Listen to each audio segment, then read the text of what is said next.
challenging will this be that the Senate is already resuming with impeachment, with budget, with LEDAC bills? We have a crisis of hope. Marami tayong hinaharap na crisis ngayon, di ba? Crisis ng tiwala sa gobyerno. I'm not talking about the administration lang, but to everyone.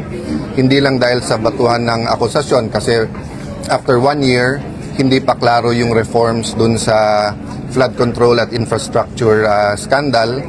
Yung day-to-day na corruption, whether yan ay traffic violation, yan ay permits, ay parang naging sa kultura na natin. Having said that, unknown pa or uncertain kung ano nangyayari sa Middle East, kaya ang presyo ng gasolina, asahan nyo na bababa ng konti, after 2 months, 3 months, tataas na naman.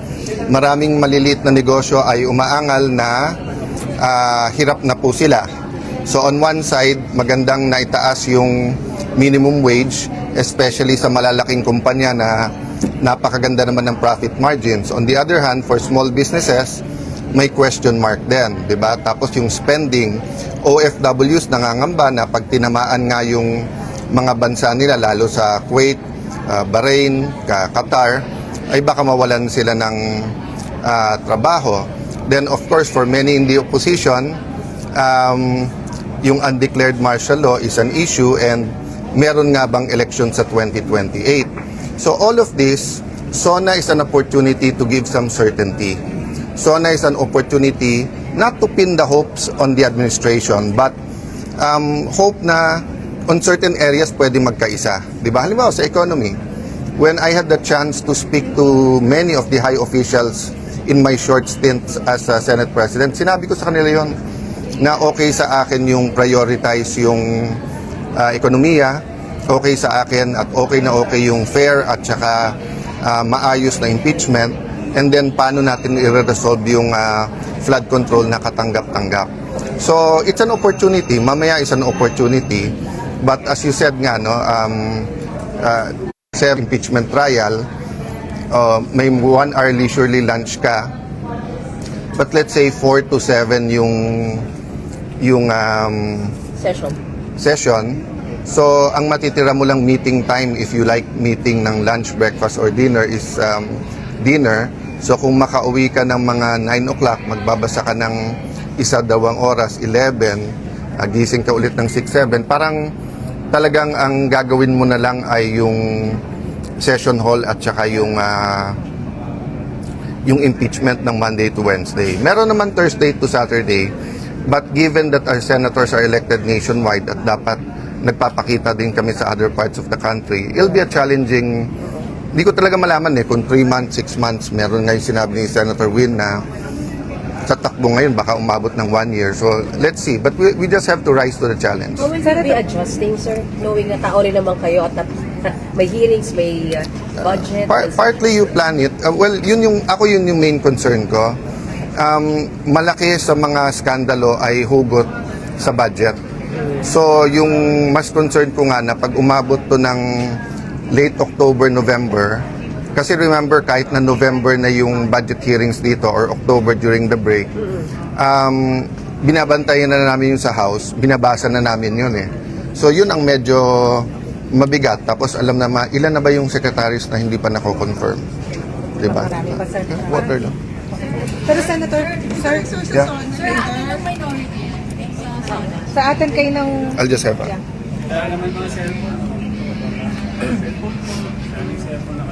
Sa atin kayo mamaya at bakit po kayo naka-block? Hindi pa kami nag-uusap lahat. Ako, mas preference ko siguro panoorin na lang sa TV. Baka mas komportable din yung administrasyon that way, and it's my simple way of protesting pati sa pagbablock. Unlike in 1986, 87 na ramdam talaga na may question of democracy.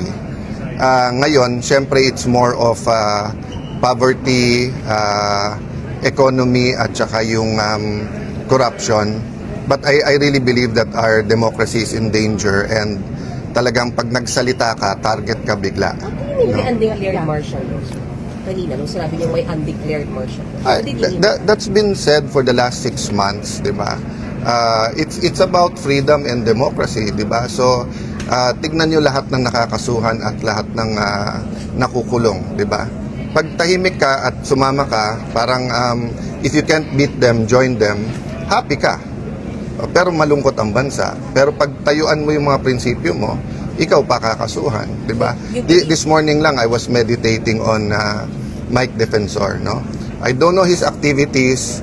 I haven't kept in touch with him. But assuming he donated money, so assuming 50 million yung plunder, na hindi kami naniniwala tama yung interpretation kay Senator Marcoleta.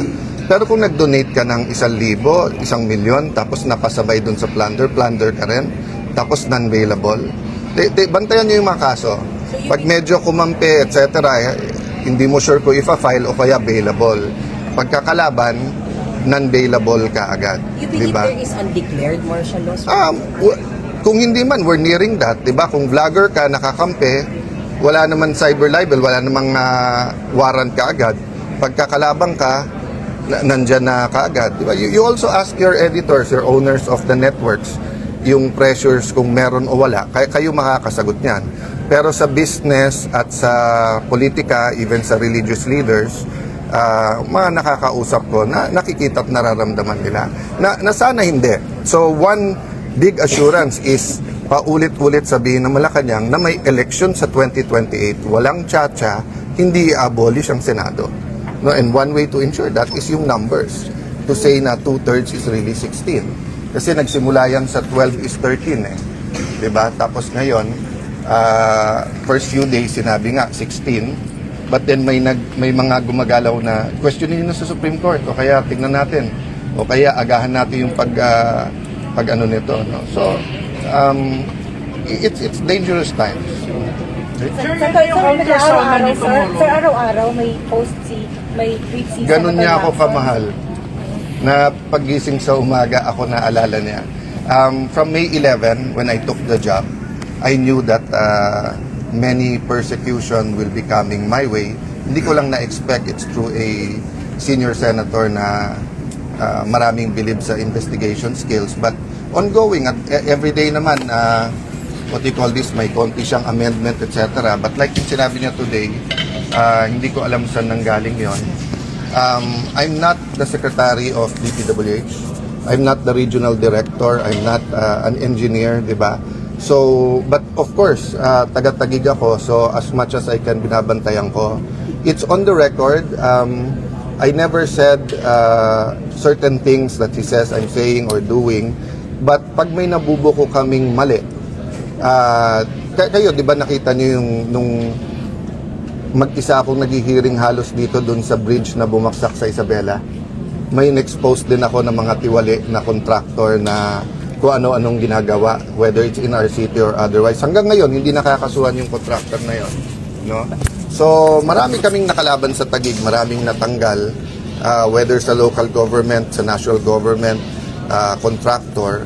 So, maaring yun yung mga nagsusumbong. So, i-verify lang nila mabuti. Pero harapin namin yon.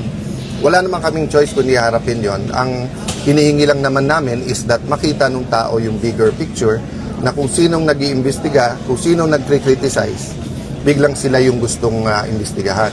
Hindi naman natin inaatrasan yan, pero hindi dapat ang ma-single out, di ba? So, ang dami, may mahaba ako listahan ng mga pwedeng tignan. So, having said that, let's finish the SONA, the contra SONA, then we'll have all the time for both the impeachment and allegations of corruption. But harapin natin yan. May insertion daw po kayo na more than 6 billion pesos sa 2025 budget. Kapag ka minority, insertion. Pag majority, amendment. Diba? Pagka majority, pwedeng lahat ng senador may amendment and sasagutin ko sa tamang forum at panahon kahit sa harap nyo. But I want na ilatag niya yung ano ba talaga ang sinasabi niya, magkano, saan, etc. So, ang sinasabi niya ba, basta't nasa budget at nasa Taguig, ako na naglagay nun. Walang ibang officials from the cabinet to, di ba? Hindi mo masasagot yung allegation nang hindi buo eh. So, halimbawa, di ba yung sinabi? Pag sinabing mainstream media, maraming bayaran. Hindi ba unfair sa inyong lahat yun? Hindi ba unfair sa lahat, pati sa mga ano yun, di ba? So, sabihin mo, sino, paano, magkano, para masagot mo. Di ba? So, din po siya sa tweet na yung mga projects na nabayaran ng alin project nga yun? Alin project yun? So, pag sinabi kong may radyo, Nympha, matanda na tayo. Walang allegation na sinasagot na hindi mo alam kung ano yung allegation. Di ba? So, pag sinabi kong meron dyan, radio anchor o anchor sa TV, o may vlogger dyan, nabigyan, may PR, sasagutin mo. Pero Hindi mo alam kung anong... Pero masasiguro niyo po walang ghost sa... Sorry, last question. Yes? Sinasabi niya po ang right to place para sa inyo ay sa Payanas. Ang para sa administrasyon na to, lahat ng kritiko nila gusto nila sa Payatas. So, I leave it to God, I leave it to our people. Kilala niyo ako, kilala niyo yung naging patakaran ko. You ask our reputation sa Taguig kung pumapayag kami ng kalokohan. Kaya nga maraming galit na kontraktor eh. Kasi nga, mahigpit ang patakaran. Kung may nakalusot dyan, etc., let's see. Diba? But you know us. You know us. You might not always like me, maybe more times asar o hindi, etc. But you know us. You know us. And people know us. Diba? Pero sa sinabi niya na walang ghost project sa Sabi ko, to my knowledge, walang ghost project. Okay. It takes parati. I've said that again and again. Nung sinabi nilang Diskaya, sabi ko, lahat imbestigahan. Pasig, Baguio, buong Pilipinas. 1 year na, wala pang report. Tapos after 1 year, biglang Taguig. Diba? So, hindi kami pwedeng tumahimik. Okay. Kung ano intensyon para kami manahimik, sorry. Okay. Thank you. Thank you, sir.